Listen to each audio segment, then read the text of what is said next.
Diajak bibi yang udah meninggal.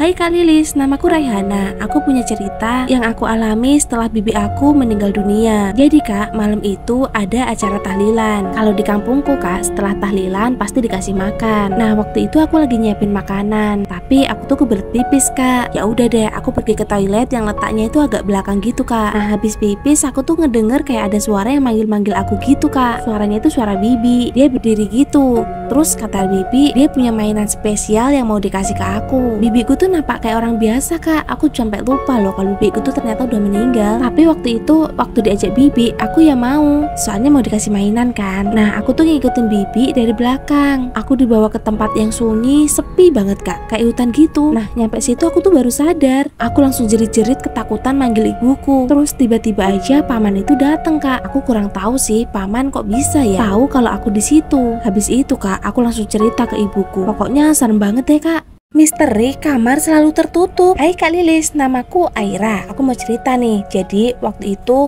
bapak sama ibuku tuh pergi. Nah, mereka nggak ngajak aku. Terus aku dititipin Kak ke tetanggaku. Rumahnya itu samping rumah. Tapi Kak, waktu aku masuk rumah ke tetanggaku itu, hawanya itu nggak enak banget. Nah, di dekat ruang tamu itu kayak ada pintu gitu Kak. Aku iseng kan mau masuk gitu. Tapi kata tetanggaku, aku nggak boleh masuk ke dalam kamar itu. Ya udah, aku duduk lagi kan. Terus Kak, waktu tetanggaku itu pergi ke dapur, aku diem-diem masuk ke pintu tadi. Tapi ternyata pintunya itu dikunci Kak. Aku yang gak kehabisan ide lah. Aku ngintip dong lewat lubang kecil gitu Kak. Ternyata waktu aku perhatiin, kamar itu tuh kayak gak terawat gitu. Terus yang lebih seremnya, ada sesosok yang menyeramkan, mirip banget kayak mayat Kak, geletek di kamar itu. Ternyata waktu diperhatiin, mayat itu tuh mirip nenek-nenek yang hilang 2 tahun yang lalu. Aku kaget, sedih, campur aduk banget Kak pokoknya.